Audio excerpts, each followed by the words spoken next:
Bu yolg'onchi dunyoga sizu biz bari yo'g'i 5 kunlik mehmonmiz. Ana shu yolg'onchi dunyoda insonning 2 donagina chin do'sti bo'lar ekan.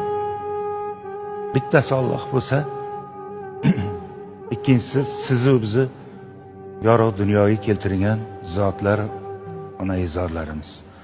Alloh sizu bizni ruhimizga parvona bo'ladi. Onalarimiz-chi? Onalarimiz hali tug'ilmasimizdan to o'zlari qabrga ketgunlaricha boshimizda parvonalar. Ilohim, o'tganlarini Alloh o'z rahmatiga olgan bo'lsin. Borlarini, umrlarini ziyoda qilsin. Yaxshi kunlarda, to'ylarda qo'llarini duoga ochib turganliklarini ko'rish sizu bizga ko'p yillarga nasib etsin. Oqibat degan bir gap bor dunyoda. Lekin oqibat bilan oqibatni ham farqi bo'lar ekan. Ona farzandiga beminnat oqibat qilar ekan.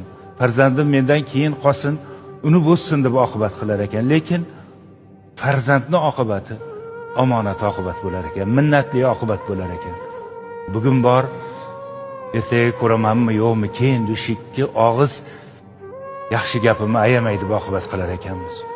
Bugun kelib erta ketguvchi mehmonga qilganday oqibat qilar ekanmiz.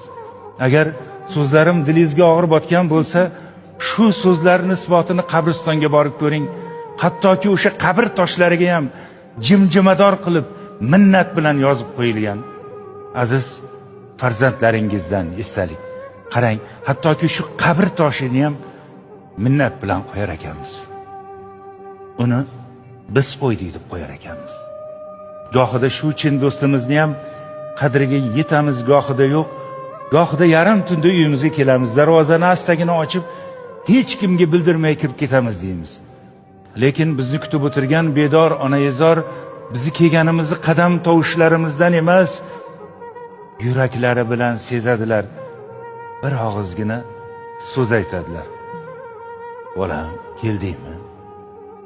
Gohida shu bir og'iz so'z ham bizga og'ir botib ketadi. Ha, onajon, keldim. Yosh bolamasmanki, uxlursiz bo'lmaydimi?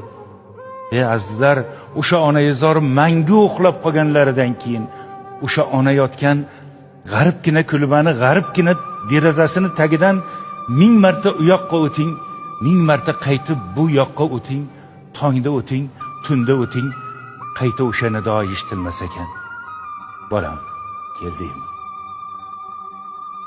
Qo'limizni to'ldirib to'ylar qilamiz, kazolarni chaqiramiz, oldiga borimiz ayamay to'kib